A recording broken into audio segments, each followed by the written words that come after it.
minutes and wait for one more. Computer looks a little fast. I have 5:30.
All right, we can get started here.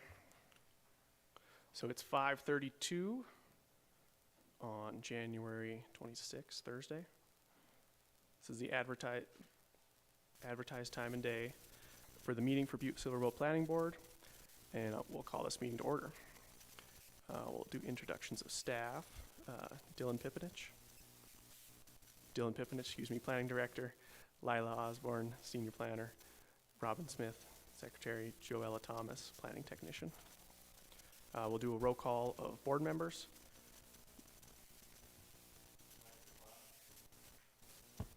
Denise Anderson. Matt Steitzer. Here. Julie Jackshaw. Bart Riley. Josh O'Neill. Jeremy Sally. Sean Ori. Bill Daly. All right, great. We had several minutes to review. We had the month of April, month of May, month of June, July, and August. If everyone had a chance to review those minutes, they were a bit long. Any changes to the minutes from staff? Okay. Any changes from the board? Okay.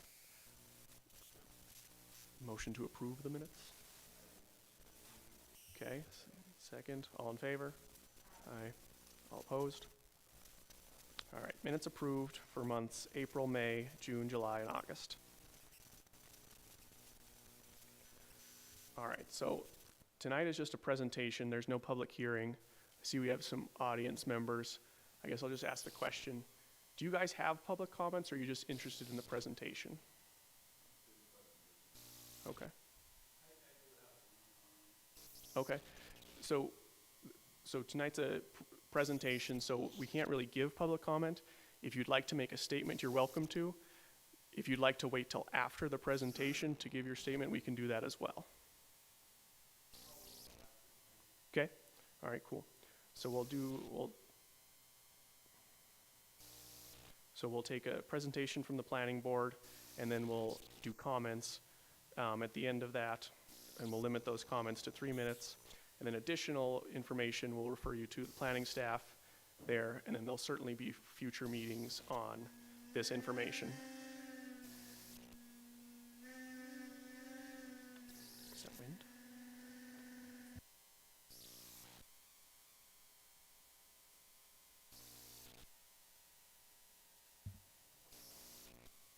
All right, sorry for that.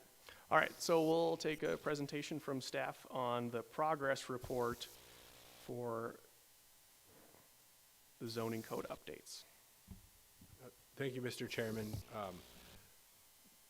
I would like to introduce Allison Mauk. She's the consultant. She's on the phone, and will be giving the presentation via phone. She was unable to join us tonight, but she's streaming online and is on the phone, so she'll give the presentation and kind of lets you know where we're at.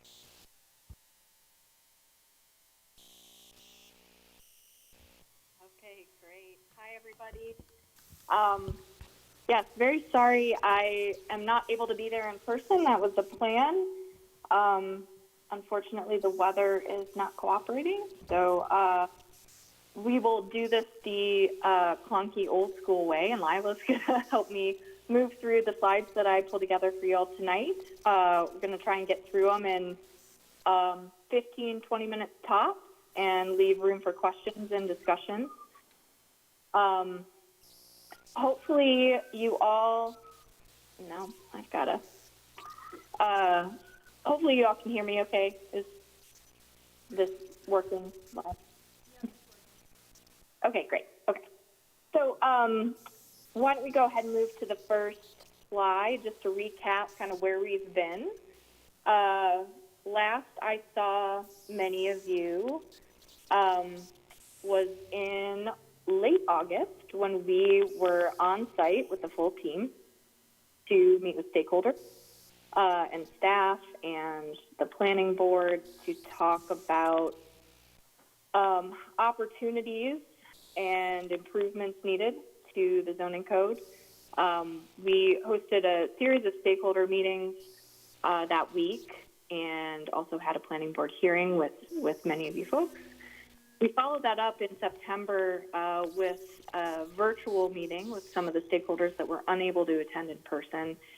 And we also followed up with our stakeholder contacts with a survey aimed at digging a little bit deeper into process and the code based on their experience using it, working with it, the positives, the negatives, and everything in between. So that survey was conducted late September, early October, while our team continued to review the code and then evaluate the survey results against what we had heard in our conversations in August, as well as our professional evaluation. So that has been ongoing, and tonight I'm going to run through some of the preliminary findings. These will be, the information presented tonight will be provided in a fleshed out audit report that will be completed in February, and we'll probably be back. I'll talk a little bit about next steps at the end of the slide deck. I will note, I think Lila has copies, hard copies of the presentation tonight, and we'll also be providing this online on the project website. And there are a number of slides that I'm not going to go through because it is the full results of that stakeholder survey, and there's about 35 to 40 slides at the end of this presentation that if you, as you look through the hard copy document you may have before you, if you have any questions about specific survey questions and answers, we can dig a little deeper there. But that information will all be available as part of the slide deck online. And we are just going to do some high-level summaries and look at some of the highlights tonight. So with no further ado, just a quick reminder of who we engaged and why we engaged them back in August and September. In addition to the planning staff, we also spoke with related departments that interact with the zoning code. We spoke with you all, and then we engaged builders and developers in the community, recent applicants that have had experience with the zoning code over the last number of months and years. We engaged numerous architects, engineers, and professionals in the design community who represent applicants on a daily basis. And we also heard from a number of real estate professionals that work with the code in their realm on a pretty regular basis. So we were really looking at getting feedback from individuals who have a working knowledge of the zoning code, who have experience on a variety of levels with the zoning code. As you all know, this is a technical document, and it's intended to be an implementation of the comprehensive plan, the goals and policies that came through that public 2 to 3 years ago, as well as, I would point out, the Uptown Butte Master Plan as a component of comprehensive plan. So the greatest participation in those initial interactions and in the survey came not just from staff and related departments, but a lot of the design community and related professionals provided some really significant comment, and so you'll sort of see that as an undercurrent as we move through the slides. But that they really showed up in force in sharing their thoughts and opinions about the code. So some consistent themes among stakeholder groups. You might recall some of our initial impressions that we shared with you back in August, and so this is a continuation of some of those themes. Thank you, Lila. Just remind me if I if I need to remind you to move the slides forward. Probably one of the biggest things that we heard is that the existing code creates a disconnect between the type of development that not only you want to see in Butte proper as well as the surrounding county, but the type of development that has occurred historically and frankly gives you the character that is so important to the community. The existing code today is not supportive of that development character, past or future. There's not really the districts today and some of the bulk and dimensional requirements aren't precise enough to facilitate or don't allow enough flexibility to facilitate the type of development and redevelopment that both our stakeholders and the broader public through the planning efforts have voiced that they want to see. Specifically noted were the need for better and more standards for streetscape and landscaping improvement, buffers between conflicting uses, elements that will reinforce community character, that will help beautify, that will carry forward sort of that historic theme and character within Butte and the surrounding areas that future development will benefit from. As part of that, the existing code and the district don't afford a lot of flexibility when it comes to mixing uses. It's what we would call a traditional Euclidean zoning code, and that is a term that is used to describe a code that separates use, which is pretty typical of what was written 60, 70 years ago in the 1940s and 50s. What we're seeing today, more and more communities are adopting a hybrid code that looks at form more heavily as well as use. So you're balancing how a property is being used as well as how it's being designed and developed. We heard that that stakeholders want the code to incentivize good development as opposed to de-incentivizing good development. And there's a number of ways as we get into the update that we can go about doing that. There was a definite opinion and a voice that the code needed to be clearer in terms of its process and procedures and needed to be more transparent for both the applicant as well as the public. There are a lot of contradictions within the code that were pointed out, and that is probably a product of just a code that has not been updated frequently or has been updated piecemeal over many years, which this code definitely has. And we heard that there's a lacking enforcement process, and better mechanisms are needed to ensure that the standards and provisions within the code are consistently enforced across the board. So moving on to the next slide, going into what we heard from the stakeholders through the surveys. We conducted two surveys. One was to internal stakeholders as users of the code in a particular way, and the other survey was focused on external users. So again, the applicants, the development community, their representatives, and how they've interacted with the code. And you'll note some similarities and differences that I'll just point out very briefly on this page, and again remind you that the full summary of the survey is at the end of this deck, and I hope you'll spend some time going through it. Of interest might be that when asked if the code represents too much or too little regulation, both groups identified that the code is representing an appropriate amount, which we don't always see that consistency between internal and external groups. Now, digging into that a little bit, based on what some of those highlights were that I just went over. There might be a level appropriate amount of regulation, but we might not be regulating the right things. And I think you'll see that in some of the additional comments that have come forward and in our assessment of the code itself. Both internal and external groups pointed out some design components that cause the greatest issues and confusion when working with the code. Both pointed out enforcement as being problematic. The external stakeholder groups feel that the county staff interprets the code too much. And that was a difference, and an anticipated difference between internal and external survey respondents.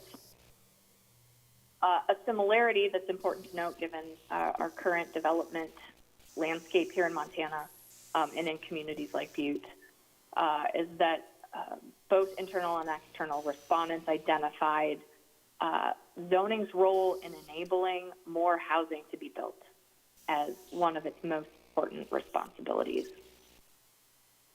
Also similar is that both groups responding identified that it is most important for the zoning code to be consistent, consistently applied, consistently enforced, consistent across the board. Of greatest concern to the internal group was housing affordability, which builds on that importance of zoning's role.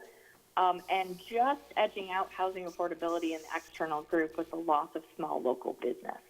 And that's a concern within the community, that's a concern among stakeholders, and we'll be looking at zoning's role in, again, that housing, the economic development aspects that it can facilitate through better coding and an improved process. So moving on, the next two slides summarize our team's review of the code. So hearing from the stakeholders, getting feedback through the survey, using that to inform our assessment as we read through the code, as we evaluated it based on professional best practice, what we see in comparable communities within the state of Montana, as well as regionally and nationally. These findings are a kind of what rose to the level of importance and what we will be using to chart a course for the update. But know that these are not the only findings, and our audit really focuses on, holistic improvements to the code down to copy editing, language, accessibility, cross-referencing, the very fine details of code edits and improvements. So very quickly, I'll run through these. The existing code has some antiquated definitions, and they're inconsistent between regulations. So beyond just the zoning code, when you have public works regulations, when you have subdivision regulations, public health regulations, there's inconsistencies between definitions within the zoning code and those other regulatory documents that are important to development. As I mentioned before, the districts are out of alignment with not only the development you want to see, but also the development that's been expressed in the comprehensive plan. So that's one thing that we're taking a closer look at, and I'll dig into in a little here shortly. The lot size, bulk and dimensional requirements, and in many places the uses are not allowing this type of development to occur, and that has been expressed. Stakeholders and the public want to see occur in certain places. The code lacks, as you well know, graphics and illustrations that help convey concepts more readily and more clearly.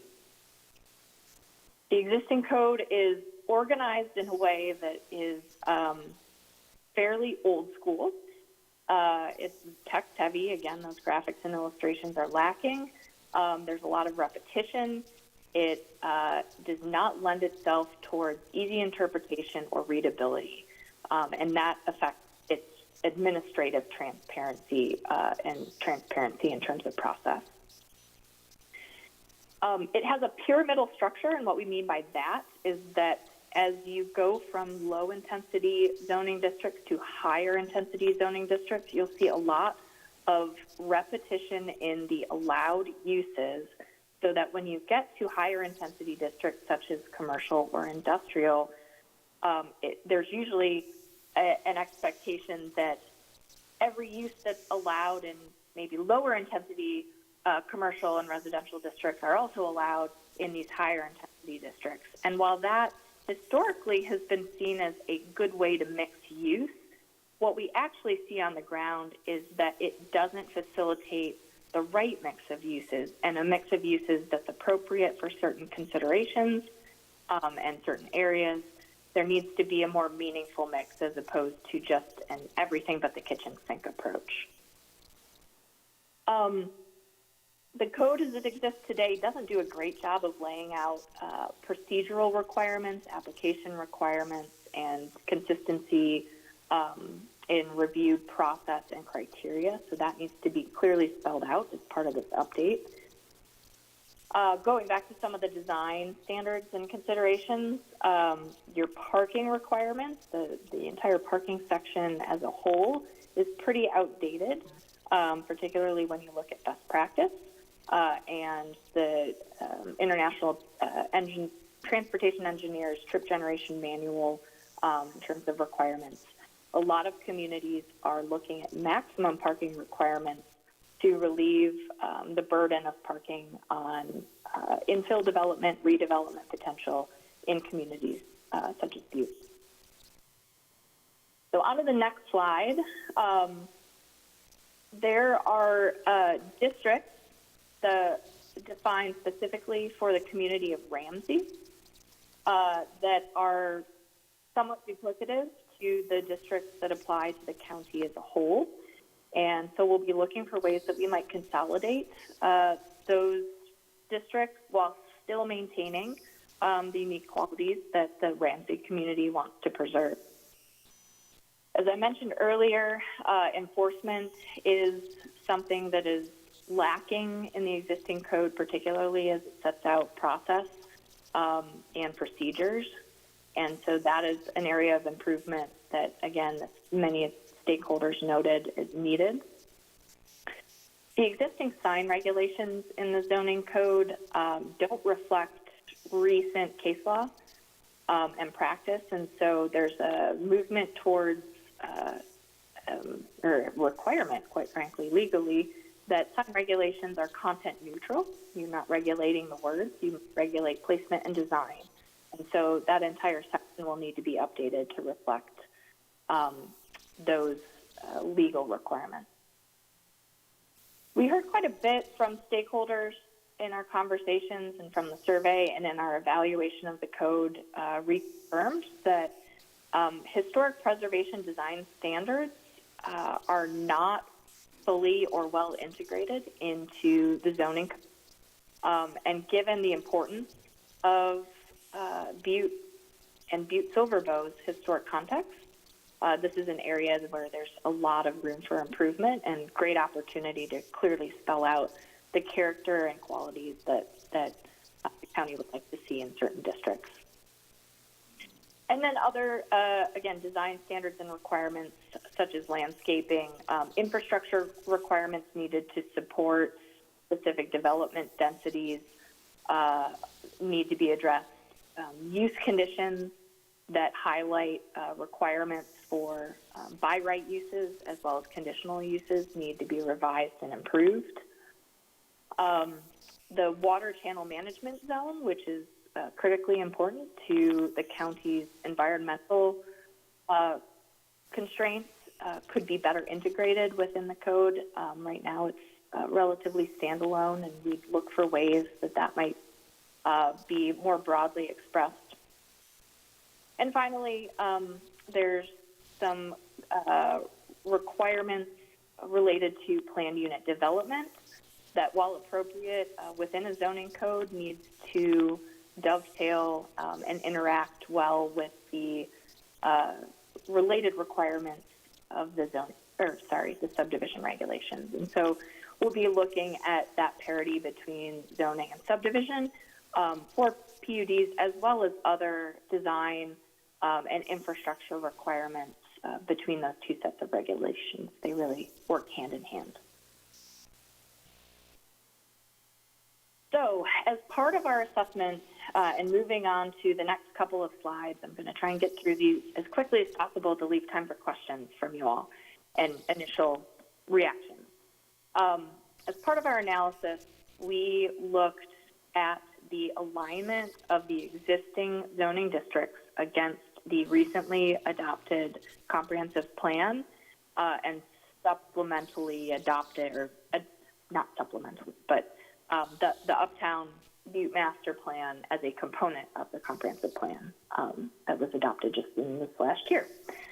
So the comprehensive plan organizes future development designations around place types, and some of you who were present at our meeting in August and that participated in the comprehensive planning process are familiar with the place type designations.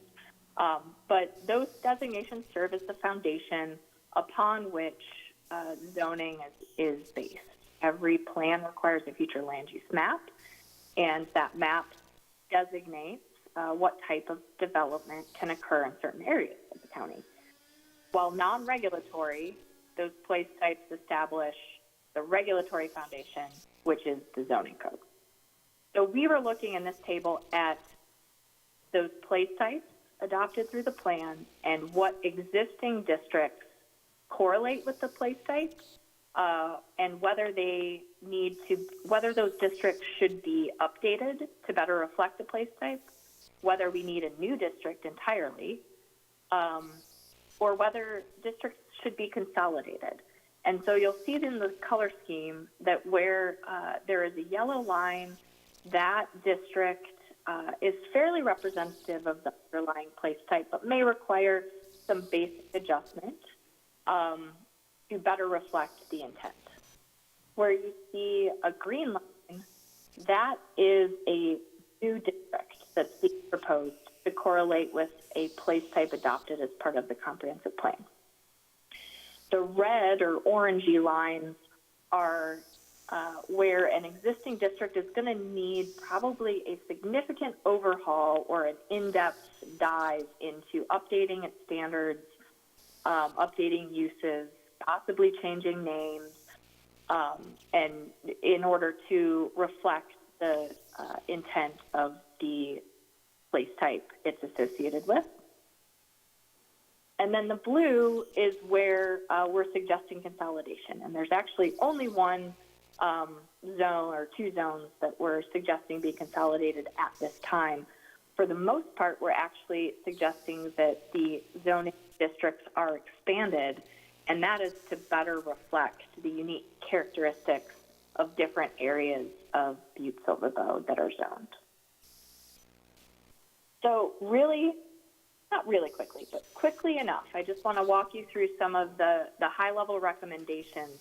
And I want to reiterate that these are just recommendations. These are our preliminary starting points for our discussions that will occur with you as we begin the update process in the coming months. So none of these are set in stone. These are just some initial reactions that we had based on our experience and some suggested improvements. So the open space conservation and open space developable districts that exist today generally reflect the open lands place type, but are actually could be more focused on passive and active recreation respectively, with an additional district, actually two districts, that focus more specifically on working agricultural and productive lands, and a new district that is focused specifically on rural residential development. Right now, agriculture is kind of shoehorned in under open space conservation and open space developable. When you look at the descriptions of those districts in their purpose statements and some of the uses permitted, they're really more focused on recreation. So we see an opportunity to elevate not only the importance of ag lands within the county, Also knowing that the county is not comprehensively zoned, and this process is not suggesting that the county be zoned from border to border.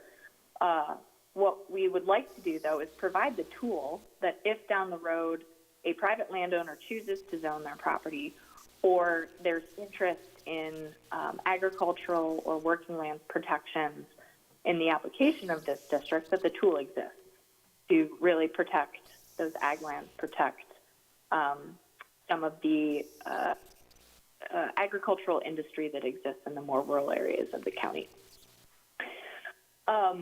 Similarly, there isn't really a great district today that reflects larger acreage rural residential lots. And so we're suggesting that a new rural residential district be considered that looks at the much more rural residential development that occurs beyond sort of the urban envelope of Butte.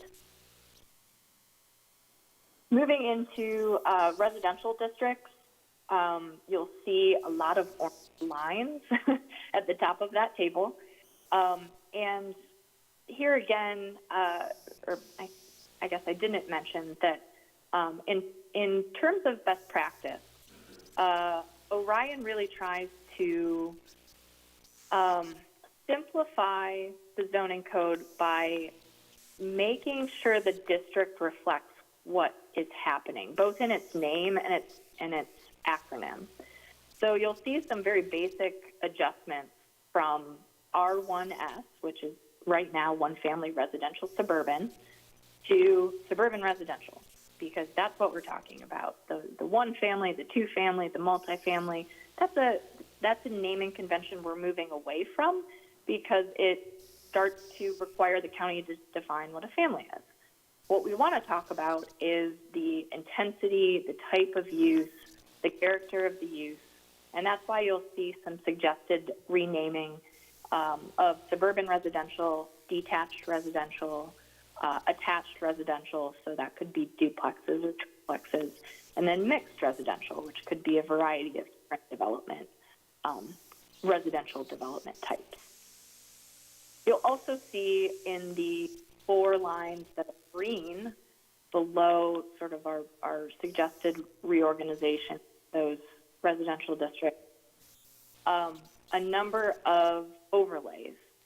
And the contemporary neighborhood overlay and the traditional neighborhood overlay are intended to address the very distinct differences in development character between historic uptown neighborhoods and neighborhoods that have been developed more recently that are west of town, uptown, and south of the highway corridor in the valley. So we heard quite a bit from stakeholders that right now the existing residential districts don't allow that flexibility, or they don't adapt well to something that might be what is now called one-family residential.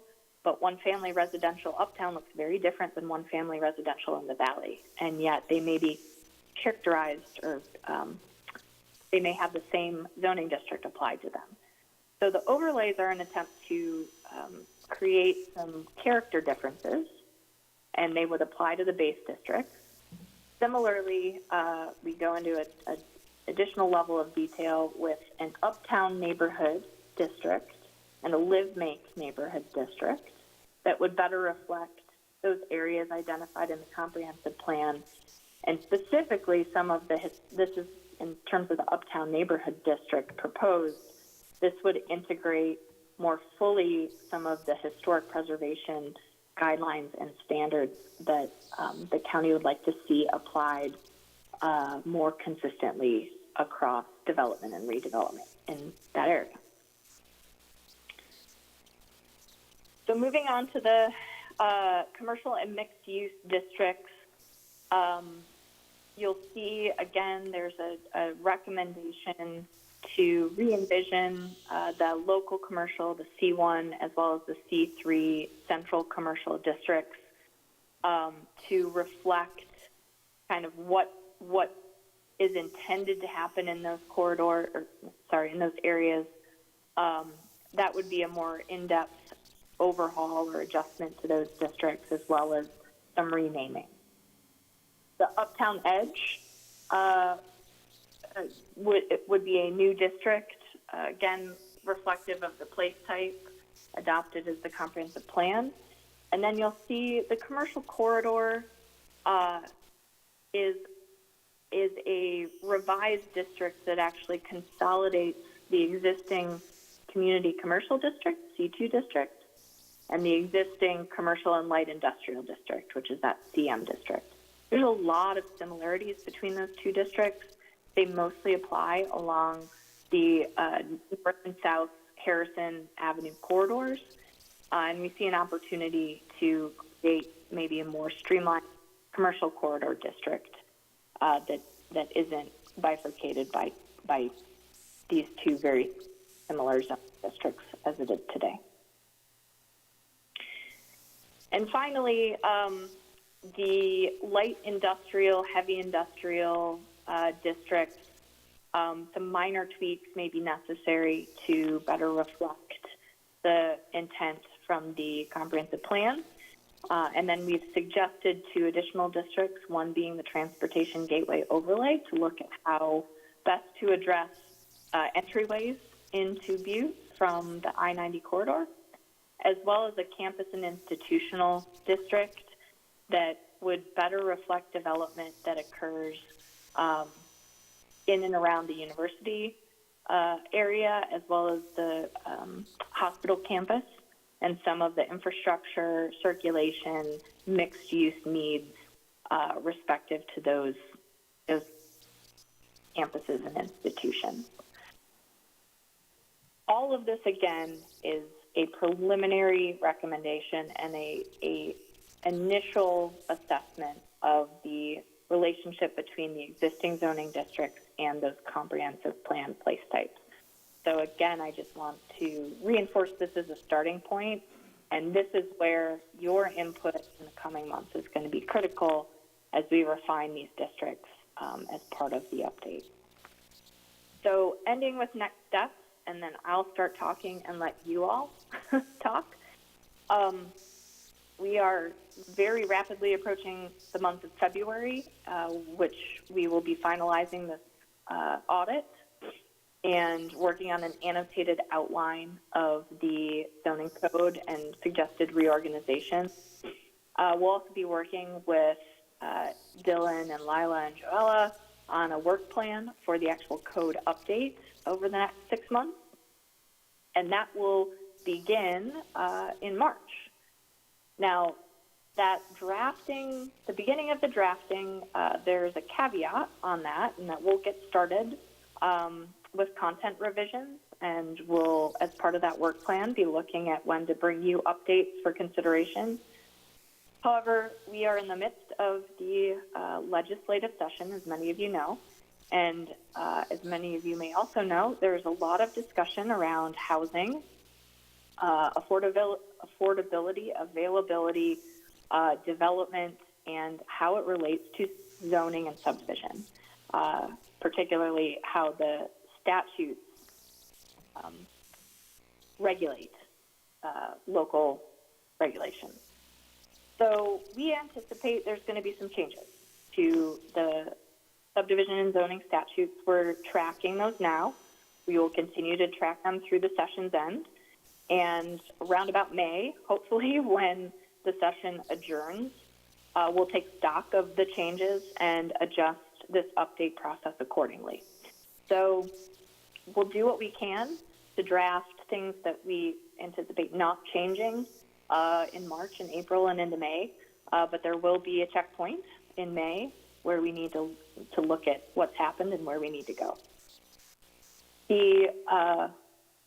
The intended, well, I should say, our target is to have a full draft, and it would just be a draft, of a revised code by August or September, so end of the summer. And at that time, we will be looking at how to reengage our stakeholder groups and the public at large to explain, what is recommended to be changed and why, and walk through, essentially test some of the suggested changes against the development review process, and get feedback, and then make edits and the draft accordingly. So it doesn't end in August and September, but what we find in our drafting process is that it really helps for all involved to have the big picture, the full picture, in a complete draft, so you can see how all of the pieces and parts work. And that is a much easier conversation to have when we have all of those parts together. And so that's why we're targeting the end of the summer for a formal rollout of the complete draft. So that is my update. I think I went about 10 minutes over my anticipated time, but I'm happy to take any questions and would love to hear kind of your initial reactions to some of the district or redistricting, if you have any.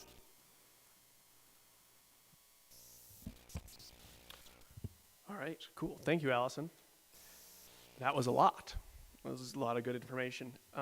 Couple quick questions, and maybe just first a clarifying question for staff. So right now we've just heard from Allison the preliminary audit findings of the code and kind of the preliminary work that started that. This is just a presentation tonight, and in February we'll finalize that audit, and then that's going to kick off the formal public process of the code review. Question mark. Mr. Chairman, and Allison, jump in if I'm speaking incorrectly, but as we roll out the final code audit recommendations, they will start drafting the code, and we will take most public comment on the draft code so that there is something for public to comment on. So we'll have a draft document so that that there's something for the public to comment on at that time. Correct, Allison? Yes, that is correct. Okay, cool. Next question. So it looks like, I think, is there 9 new proposed overlays that we're thinking of? There are 3 proposed overlays. There are 9, sorry, 1, 2, 3. There are 9, counting those overlays, that would be 9 new districts.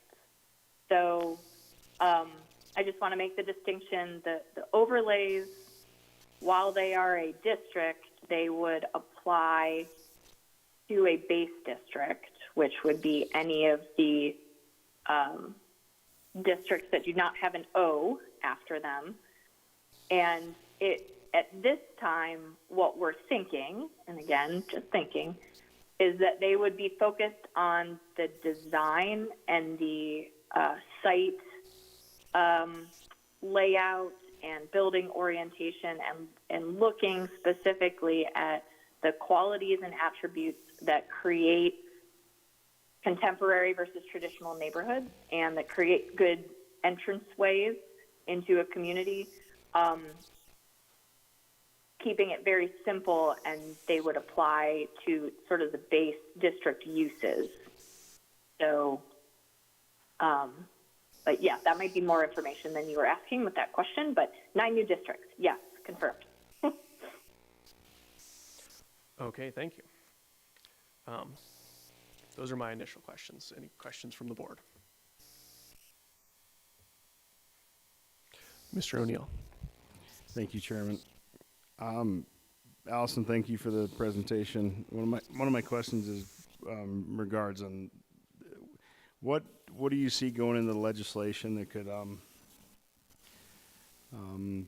I guess slow the process up after, is there going to be a handful of things that we could possibly have to go back and change? Or I guess let me change my question. Do you foresee a lot of things in legislation that could waste some time in between the time we start looking at stuff and then legislation put like roadblock some of that, if you will? Well, I mean, the legislative session is always an interesting process. I can tell you from my experience working within that process that when we hit the transmittal deadline round about mid-February, we should have a pretty good idea of the proposed legislation, the bill language that will be considered moving forward. Right now, we're sort of drinking from a fire hose as things are getting introduced left and right, and so it's hard to know what's going to make it out of committee, what's going to have traction once it crosses from the House to the Senate and vice versa. But at least in terms of the legislative landscape, in about a month, we will have a better picture. And by better, it still won't be complete, but I will at least in February and March be able to say, yeah, these are the bills that could create some need to shift gears. Now, I say that and want you all to know that when I say we're tracking this, we are. I sit on our state legislative committee for the Montana Association of Planners, so I am very aware of what's being proposed and am thinking about the possibilities of what might, change in 3 or 4 months and how that can or will impact this process. And so as we start to work on that work plan with staff, we'll be thinking about things that we can focus our energy on now that are very, very likely to not change, so that we're not spending a lot of time spinning our wheels on something that might just get canned because of a legislative change, statutory. Sorry to interrupt, Allison, Mr. Chairman, Mr. O'Neill. Simply put, there has been a few, and there's going to be quite a few more land use and planning statute changes proposed at the legislature. We won't work on anything that may get changed, that may have to, that would cause us to have to do some rewrites or something like that. So in areas where these are coming up, we will hold off until the end of the session, and we'll make sure that we're not doubling up efforts here.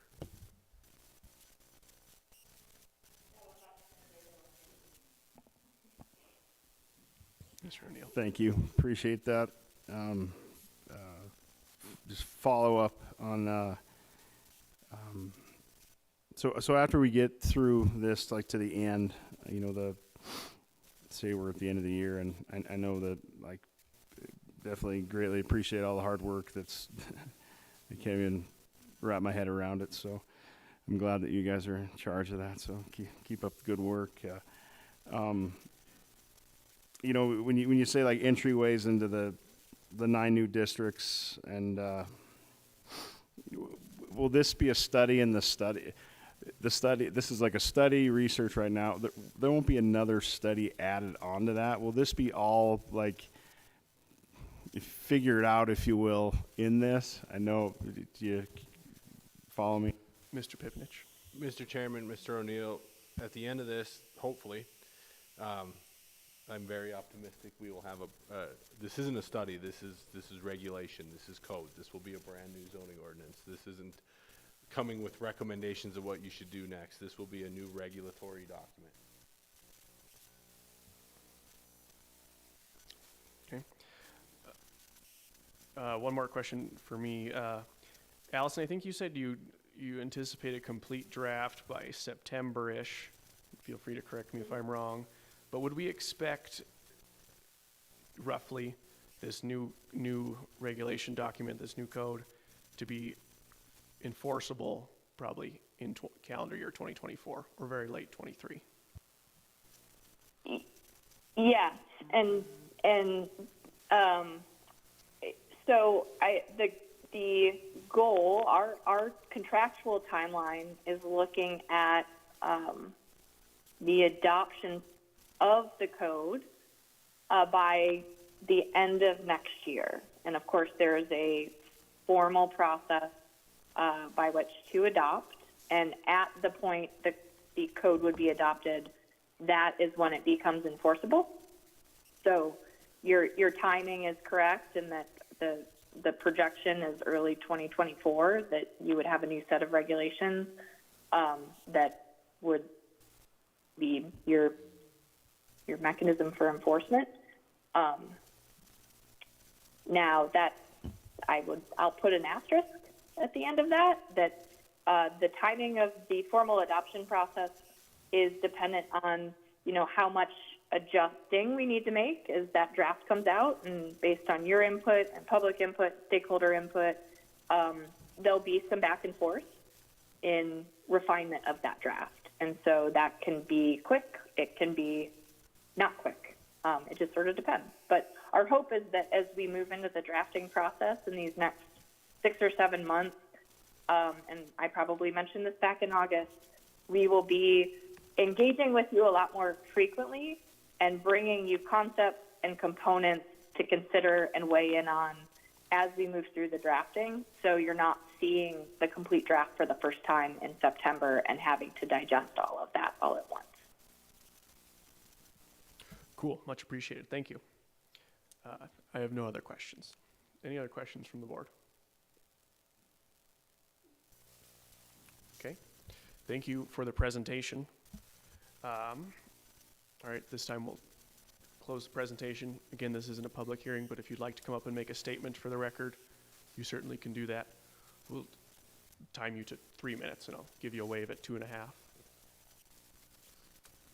Please state your name and address for the record, please. Hi, thank you for letting me speak tonight, members of the board. My name is James Ayers. I live in Ramsey, Montana. I realize this is very early in this planning process, and I'm not really here to throw fuel on anything. Last meeting that you had, Mike McLeod asked the question, will this draft address the issue in Ramsey that resulted in a court hearing? It will not, because it doesn't expand the zoning. Right now, part of the issue out there is that half of that field is zoned and half of that field is unzoned. And there was a hands-off policy as far as the unzoned portion of that goes. And I'm sure you'll agree with me. Chief Executive Palmer said at the time, we don't have a dog in the fight. We felt that our zoning should be enforced anyway. As part of this document, because I've worked with planning department, through my business life and stuff, probably 5, 6 planning directors, and it depends on who you work with, things go differently. But in other cities, what they've done in a situation where you have something like Butte, and because we're a municipality, not just a city, we have large areas that are unzoned. In other communities in the state of Montana, what they've done is they have, as part of their zoning ordinance, they have a condition that unzoned land must be zoned in a similar fashion to what the surrounding land is before it can be developed. What I would encourage you to do is try and put something in this document like that, so that we don't have a situation where we have a development that the surrounding properties don't necessarily want, but there's a hands-off policy as far as what can be done. That's really all I have to say. I would encourage you to do that. I do believe that I agree with what you said, having worked through the code. It's difficult because it is vague. So, thank you. Thank you for your constructive comment. Any other comments? Okay. All right. I think we can adjourn. Meeting next month in February, sounds like. Okay. All right. Thank you, Allison. Appreciate it. Thank you all. See you next time. I'll make a motion to adjourn. Oh, thank you, sir. Second?